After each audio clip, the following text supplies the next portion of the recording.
থেকে আগত হাই রাহেল আহমদ সাহেব তাই সংক্ষিপ্ত বক্তব্য রাখবেন। তার বাদে আমরা ফিনিশিং দিবা আন্তর্জাতিক হাদিস সম্পূর্ণ বক্তা হযরত মৌলানা আব্দুল্লাহ আল নোমান সাহেব।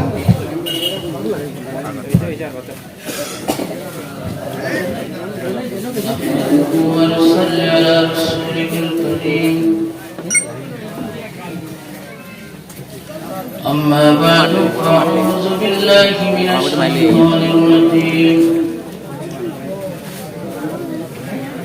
بسم الله الرحمن الرحيم والعصر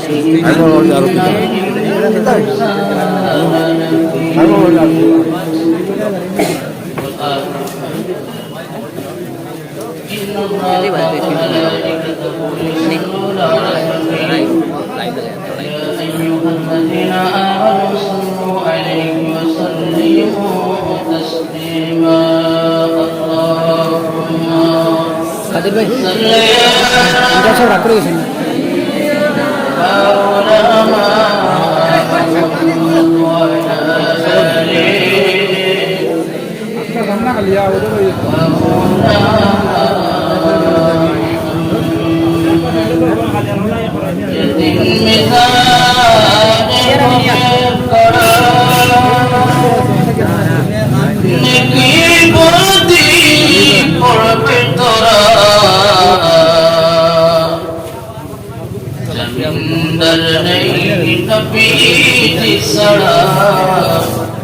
صل على محمد اللهم صل على سيدنا مولانا محمد وعلى آل سيدنا مولانا محمد محترم حاضرين যেহেতু সবাই খুব কম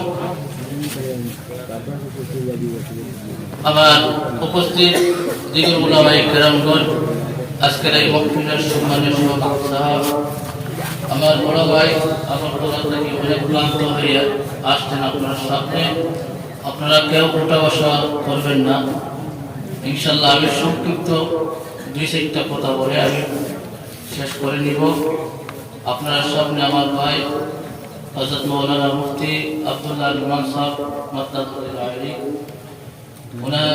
উনি খুব সুন্দর আলোচনা করে অবশ্যই আপনারা শুনলে ভালো লাগবে আল্লাহ তাআলা আমরা প্রত্যেককে এই বেহেশতের বাগানে বসে বসে কোরআন হাদিসের কথা শোনার সুযোগ দিয়েছেন আমরা আল্লাহ তাআলার শুকরিয়া আদায় করি সকলে বলেন আলহামদুলিল্লাহ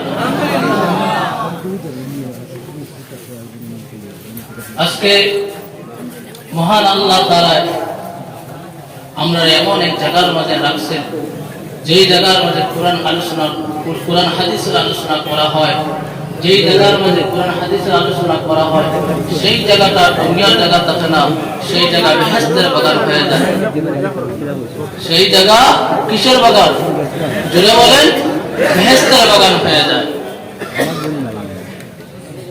আপনারা কেউ কথা বলবেন না কোরআনের মজলিসটা কোরআন তাফসীরুল কোরআনের মাহফিল এই জায়গাতে কথা বলা যাবে যাবে না এই জন্য আমার আল্লাহ তাআলা পবিত্র কালামুল্লাহ শরীফের মধ্যে আমার আল্লাহ তাআলা বলেন ওয়াইযা কুরিয়াল কুরআন ফাসতামিউ লাহু ওয়া আনসিতু রে পৃথিবীর মানুষেরা শুনো শুনো শুনো যখন তোমাদের সামনে কোরআন হাদিসের আলোচনা করা হয় তখন তোমরা কেউ যেন কথা না বলো চুপচাপ বসে বসে কোরআন হাদিসের আলোচনা শুনতে থাকবে আমার ভাইরা আল্লাহ রাব্বুল আলামিন তোমাদেরকে রহমতের চাদর দিয়ে আল্লাহ তাআলা ঢেকে রাখবেন জোরে বলেন সুবহানাল্লাহ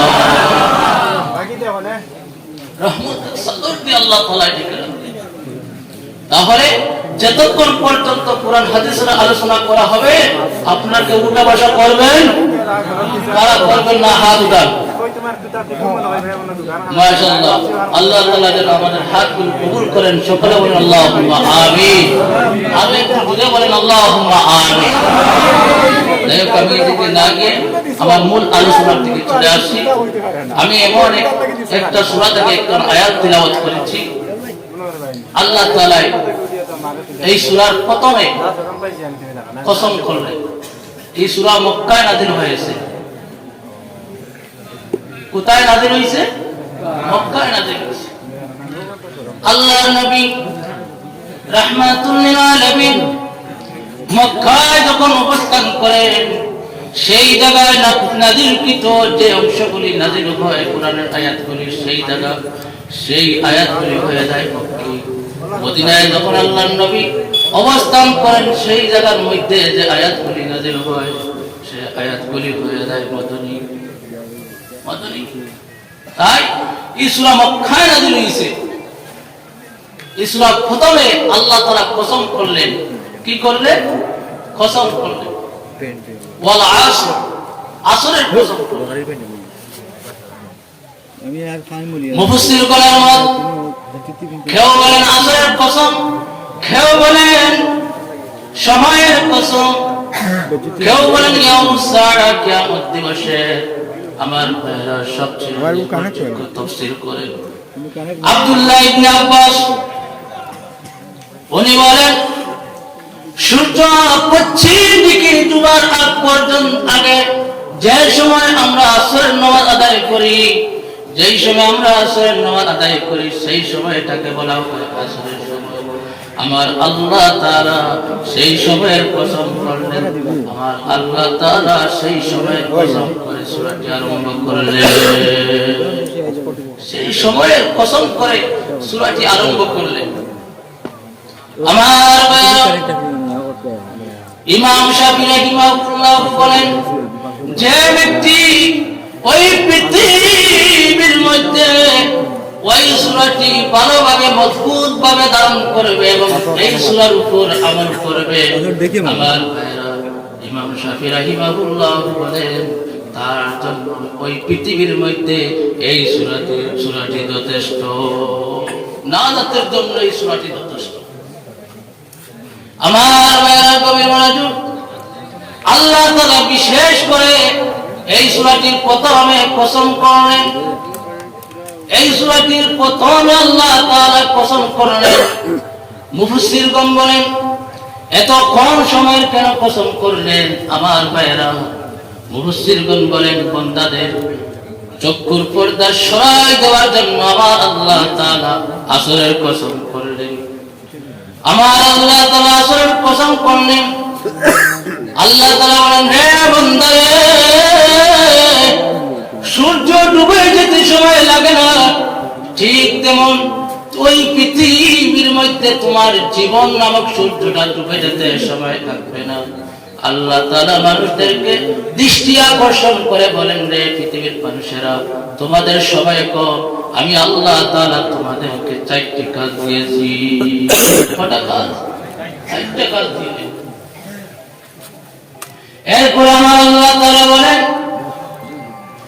ইন্নাল ইনসানা লাফি খুসর, নিশ্চয় মানুষ ক্ষতিগ্রস্ত, নিশ্চয় মানুষ ক্ষতিগ্রস্ত। মুফাসসিরগণ বলেন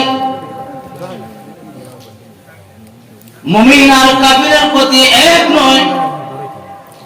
এই আয়াতের ব্যাখ্যা অনেক সুন্দর। আমার ভাইরা, মুমিনের আর কাফিরের ক্ষতি এক নয়।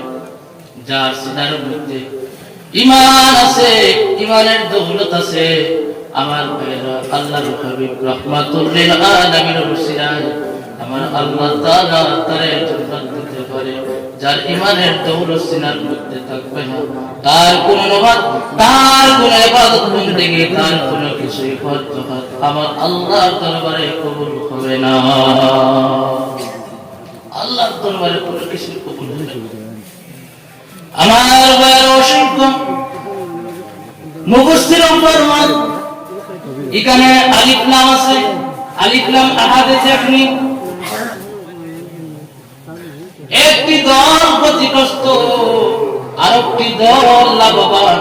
কোন দলটি ক্ষতিগ্রস্ত আর কোন দলটি লাভবান আমার আল্লাহ তাআলা তারপরে বলেন, ইল্লাল্লাযীনা আমানু ওয়া আমিলুস সালিহাতি ওয়া তাওয়াসাউ বিল হক।